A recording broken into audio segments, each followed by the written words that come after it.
that happened in January in the council of chambers. I'm not going to go too much into details. There's a bit of a You can go to drama. my page and watch it. There was a bit of a drama, right? Mhm. And you guys can Google this. You can go to her page and check it Please out. don't Google Actually, you me. should go to her page and check it out. Ugh, don't Google me. Just go to my page and check it out. Yeah, and why I want to talk about this was I watched the whole thing and I saw, to me, it was just you speaking passionately. Maybe it's because we're Africans, and you know when Africans talk, they are very we are big, especially when we're trying to, you know, make a point. So I didn't really see anything wrong in it, but I felt like at the end of the day, it was portrayed as almost like, without saying it, it almost seemed like the angry black woman, or That's the exactly like what it was. playing victim. Or so do you feel like, again, you are the only black person in the No, no, we have a okay. black man in Mhm, the room. He is a counselor for Ward 3, and he's on his second term. So he was actually there before. He was the second black man who's been elected on council mhm, ever in London, and he went through, oh my God, a share of racism as well when I was not there, because he mhm, was the new person and he was, and then I came around and sometimes we chat about, what we go through, and he's always like, what? That happened? And I'm like, mm-hmm. And he's like, I feel like you're taking more heat than I'm taking, because maybe because I'm young, maybe because I'm a woman, maybe because of a lot of things, because municipal government is generally on an older side. It's not mhm, a lot of young people. I think I'm the youngest person in the room. I'm considered a youth. Can you imagine mhm, a mhm, grown woman like me in her 30s considered a youth? And mhm, for me, a youth is someone who's 18. So I don't think that I was trying to be big, African and big. I don't think any of those thoughts are in my mhm, mind. I was speaking how I normally speak. I was criticizing a policy. I was not speaking about a person. I was not specifically going for a person. mhm, My job is to criticize policies. mhm, And I have heard in council chambers many, many things said that were worse than what I said. mhm, I have heard people make racial slurs in council chambers. They've never mhm. been kicked out. I have heard people make fun of homeless people, never been kicked out. I've heard people call undocumented people, what did they call them? I forget the term that they use, but basically bad people. Mhm. Um, and no one kicked them out.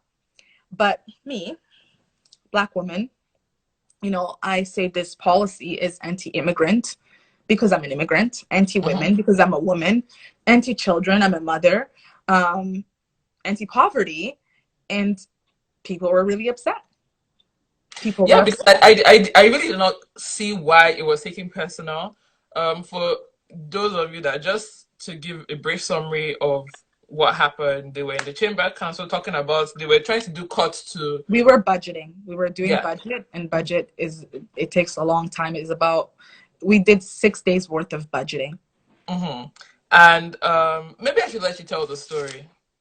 Oh, And mhm, so we were budgeting, and we've had a really tough budget this year, especially with all of the provincial downloadings. Our province, currently we have our premier is Doug Ford, and kudos to him for what he's been doing in terms of COVID. He's done a really great job. I'm very, mhm, very impressed.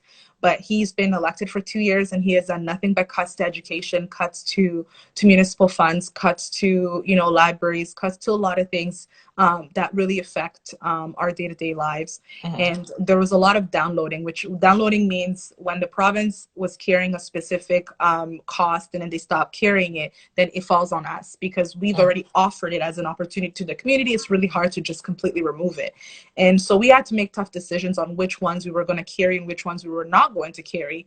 And this one came, and the thing is, the way these things happen, it's like so many budget cases that we have, right? We have to decide which ones are cut, and things happen so quickly, and it can just slide. It can mhm, just slide through. The people who are actually going to be affected are often not aware that this is going to happen.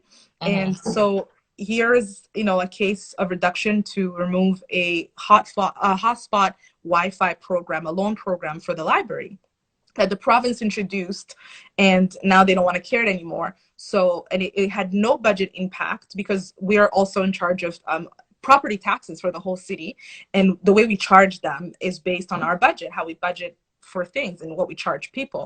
So this had no budget impact on the overall budget. It was only $47,000 over the 4 years, which would be like 22 cents per household in London to pay for these lone hotspot Wi-Fi's. But they were removing it because the board had directed that they remove it, and I didn't really know at that time that it was a board decision from the library. But even then, after today, knowing that it was a board decision from the library, I still think it was a terrible decision. And, you know, I'm about, you know, fair and equity and inclusion and all that stuff. And I just don't think that that's fair. That's equitable, because this is a program that's very used in the library. Lots of people are waiting to get on the list to take a Wi-Fi hotspot at home. And if you think about COVID-19, what's happening, and everybody has to move online, like, how are they able to do their work, you know, knowing that anyways, it was very frustrating for me, because in that moment when I was reading it, I remember that I was a single mom, and I was in school, and I had to make decisions between Wi-Fi. Do I need Wi-Fi in my house, or do I need food? I need food, so I'm not going to get Wi-Fi. And then I had to use Wi-Fi at school. I had to use Wi-Fi at public libraries. And so if there was a program such as the loan thing that I could take home, and it would have been better for me, because sometimes we were at the library till 2 a.m. with my child. Sometimes we were there till midnight. And sometimes I wish I didn't have to take him to the library, but I had to.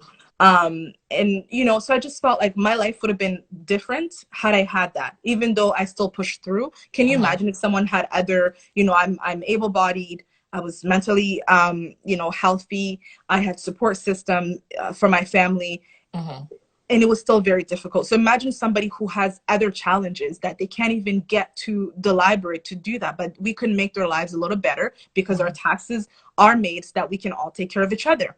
And so, and you can call me a socialist if you want, I really don't mind. But you know, so anyways, this program is being removed, and I just remembered that, and it just flipped me over. I was emotional about it. I was like, I cannot believe that if we can make someone's life better at no cost, like little cost, we're choosing not to.